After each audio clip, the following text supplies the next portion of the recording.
11 వరకు మేము ఇంటికి పోయి పడుకుంటే 11 గంటలకు ఇంటికి పోయి పడుకున్నాం. రాత్రి మేము మీకోసం ప్రార్థన చేశాం. ఎవరి కోసం చేశారు ప్రార్థన? మీకోసం చేశాం. ఇప్పుడు సాయంకాలం కూడా ప్రార్థన చేశాం. చూసారా? ఇప్పుడు సాయంకాలం కూడా మేము వచ్చేటప్పుడు 5 గంటలకు మేము ప్రార్థనలో ఉన్నాం. అయ్యా, ఆ బిడ్డల దగ్గరికి మమ్మల్ని నడిపించయ్యా. యేసయ్యా, నిన్ను నమ్ముకుని తట్టుగా చేయయ్యా, వారికి విశ్వాసం కలుగు చేయయ్యా. నువ్వు నిజమైన దేవుడువయ్యా, ప్రేమ గల దేవుడువయ్యా. నువ్వు మా కోసం ప్రాణం పెట్టావు, తిరిగి లేచావయ్యా, తిరిగి రాబోతున్నావయ్యా. నీ రాజ్యం శాశ్వతమైన రాజ్యమయ్యా. చంద్రబాబు నాయుడు మొదటి వరకు ఉన్నాడయ్యా, ఆ తర్వాత దిగిపోయాడయ్యా. ఇప్పుడు జగన్ వచ్చాడయ్యా, 5 ఏళ్ళు ఉంటాడయ్యా. ఆ తర్వాత జగన్ కూడా పోతాడయ్యా. కానీ నువ్వు మాత్రము యుగ యుగాలు ఉంటావు. హల్లెలూయా. యేసు స్వామి యుగ యుగాలు ఉండే దేవుడు. యేసు స్వామి శాశ్వత కాలం ఉండే దేవుడు. హల్లెలూయా. మాట్లాడితే మాట్లాడే దేవుడు, ప్రార్థిస్తే పలికే దేవుడు, పిలిస్తే రమ్మంటే వచ్చే దేవుడు, మన కుదువులన్నీ తీర్చే దేవుడు, మన సమస్యలను తీర్చే దేవుడు. ప్రియ దేవుని బిడ్డలారా, ఆ యేసుక్రీస్తు ప్రభునందు నిజముగా మనం విశ్వాసం ఉంచి మేమంతా కూడా యేసయ్యను నమ్ముకున్నాం. ఒకప్పుడు మేము గతి లేకుండా, గురి లేకుండా జీవించాం. ఒకప్పుడు మేము నెమ్మది లేకుండా బ్రతికాం.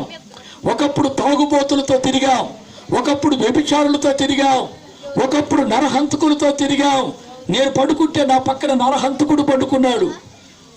నా పక్కన నరహంతకుడు ఒక చదువుకునే ఒక యవనస్తుని చంపేశాడు. ఆ దినాల్లో నేను పడుకొని ఉంటే అతను చంపి రైలు పట్టాల మీద పెట్టి వచ్చి నా పక్కన పడుకున్నాడు హాస్టల్లో. నేను చదువుకోవడానికి పోతే మరి ఆ విఆర్ కాలేజీ దగ్గర ఇప్పుడు అక్కడంతా కూడా మరి ప్రొవిజన్ స్టోర్లు పెట్టేశారు. అక్కడంతా కూడా ఆ కూరగాయల మార్కెట్ దగ్గర. అక్కడ ఒక గదిలో పడుకొని ఉంటే ఎవరు లేరు. అర్ధరాత్రి చూస్తే ఎవరు లేరు. ఒట్టెలు పోసుకోవడానికి లేస్తే ఎవరు లేరు. ఎక్కడ పోయారు వీళ్ళంటే ఎవరు లేరు. సరే అని చెప్పి ఎదుకులే చెప్పి మళ్ళీ పడుకున్నారు. పడుకుంటే తెల్లవారుజామున వచ్చి నా పక్కన పడుకున్నారు. ఎక్కడ పోయారంటే ఒక మనిషిని చంపేశాం. మనిషిని రైలు పట్టాల మీద పెట్టేసి వచ్చేసాం. మేము చంపేసి రైలు పట్టాల మీద పెట్టి నా చావుకు కారణం ఎవరు కూడా లేరు. నేనే రైలు పట్టాల మీద నేనే చనిపోతున్నానని మరి వాడు చెప్పిన రాసినట్టుగా రాసేసి వచ్చి నా పక్కన పడుకున్నా. చూసారా? అలాంటి నరహంతకులతో మేము బ్రతికాం. తాగుబోతులతో బ్రతికాం. వ్యభిచారులతో బ్రతికాం. దొంగలతో తిరిగాం. మాకు నెమ్మది లేదు. ఈరోజు యేసయ్యని నమ్ముకొని మేము యేసు ప్రభుని గురించి అనేక మందికి చెప్తున్నాం.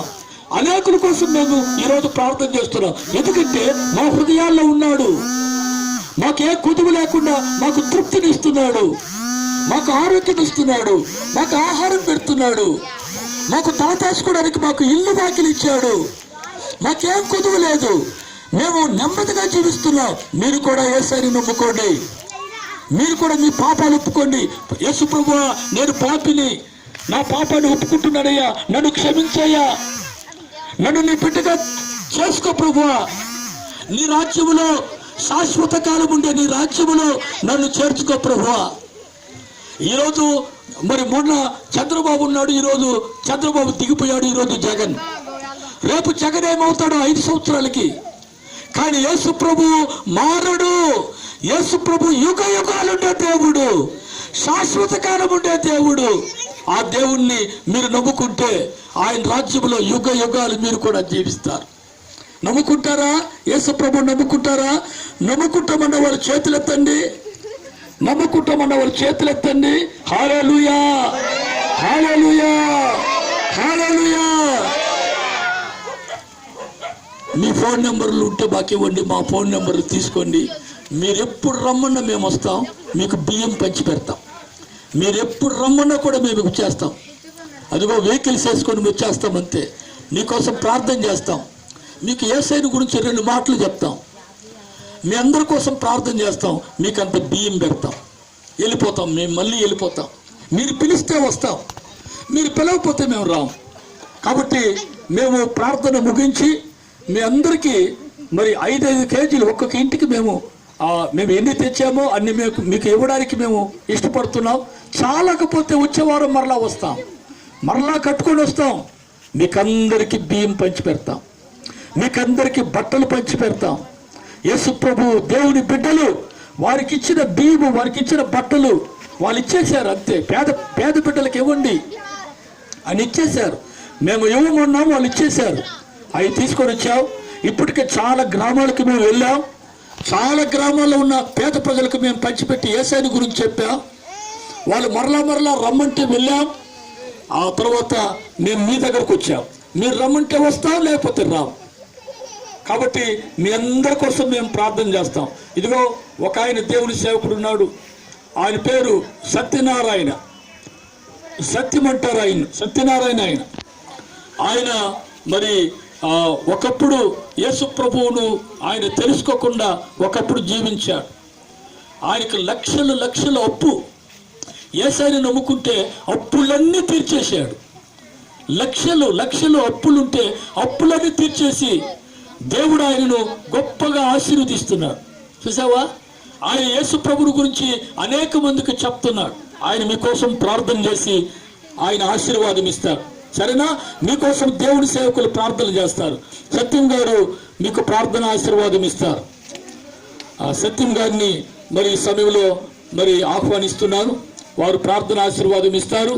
ఆ తర్వాత మీకోసము మరి ప్రార్థన చేయడానికి దేవుడి సేవకులు ఉన్నారు. తేజ గారు, ఆ తర్వాత ఆరిగి స్వామి గారు, అబ్రహాం గారు, శరత్ బాబు గారు, మరి చాలా మంది దైవ సేవకులు వచ్చారు. వారు మరి మీకోసం ప్రార్థన చేస్తారు. ఈ సమయంలో సత్యం గారికి ఈ సమయాన్ని నేను అప్పగిస్తున్నాను.